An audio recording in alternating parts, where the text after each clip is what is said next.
The Little Match Girl. Most terribly cold it was. It snowed, and was nearly quite dark, and evening, the last evening of the year. In this cold and darkness there went along the street a poor little girl, bareheaded, and with naked feet.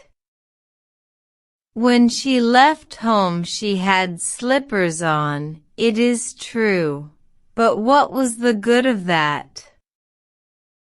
They were very large slippers, which her mother had hitherto worn.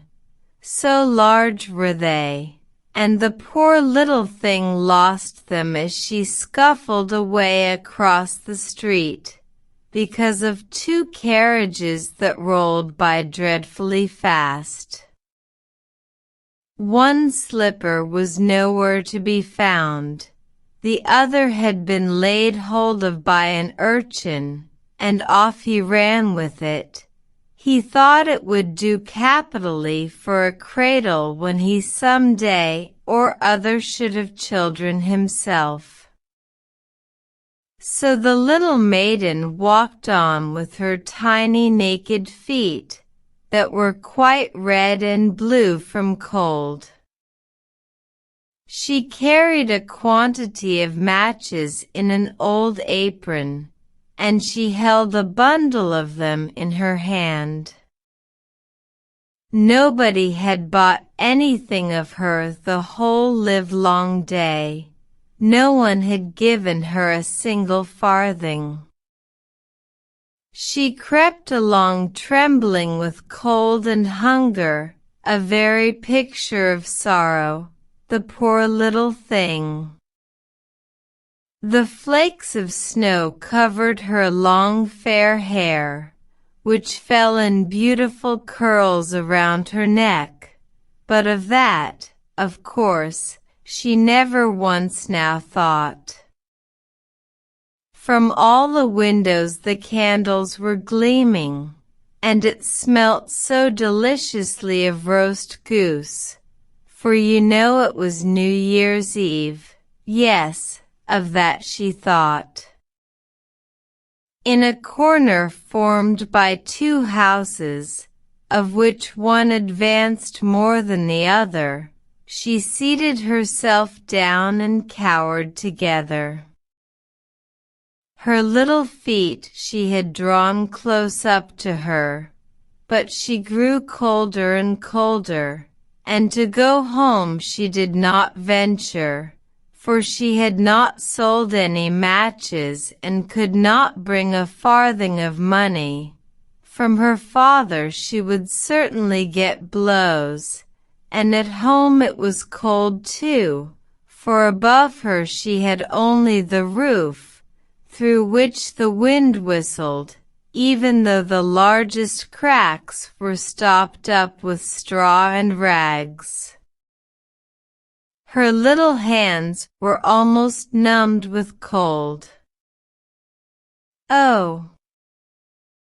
A match might afford her a world of comfort, if she only dared take a single one out of the bundle, draw it against the wall, and warm her fingers by it. She drew one out. Risht! How it blazed, how it burnt! It was a warm, bright flame, like a candle, as she held her hands over it. It was a wonderful light. It seemed really to the little maiden as though she were sitting before a large iron stove, with burnished brass feet and a brass ornament at top. The fire burned with such blessed influence. It warmed so delightfully. The little girl had already stretched out her feet to warm them too, but the small flame went out, the stove vanished. She had only the remains of the burnt-out match in her hand. She rubbed another against the wall. It burned brightly, and where the light fell on the wall, there the wall became transparent like a veil, so that she could see into the room. On the table was spread a snow-white tablecloth. Upon it was a splendid porcelain service, and the roast goose was steaming famously with its stuffing of apple and dried plums. And what was still more capital to behold was, the goose hopped down from the dish, reeled about on the floor with knife and fork in its breast, till it came up to the poor little girl, when the match went out and nothing but the thick, cold, damp wall was left behind. She lighted another match. Now there she was sitting under the most magnificent Christmas tree. It was still larger and more decorated than the one which she had seen through the glass door in the rich merchant's house. Thousands of lights were burning on the green branches, and gaily colored pictures, such as she had seen in the shop windows, looked down upon her. The little maiden stretched out her hands towards them when the match went out. The lights of the Christmas tree rose higher and higher. She saw them now as stars in heaven. One fell down and formed a long trail of fire.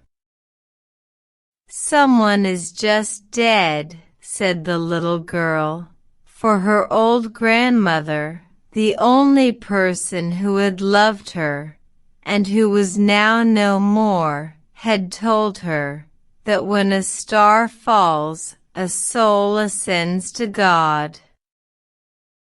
She drew another match against the wall. It was again light, and in the lustre there stood the old grandmother, so bright and radiant, so mild, and with such an expression of love. "Grandmother," cried the little one, "oh, take me with you. You go away when the match burns out. You vanish like the warm stove, like the delicious roast goose, and like the magnificent Christmas tree."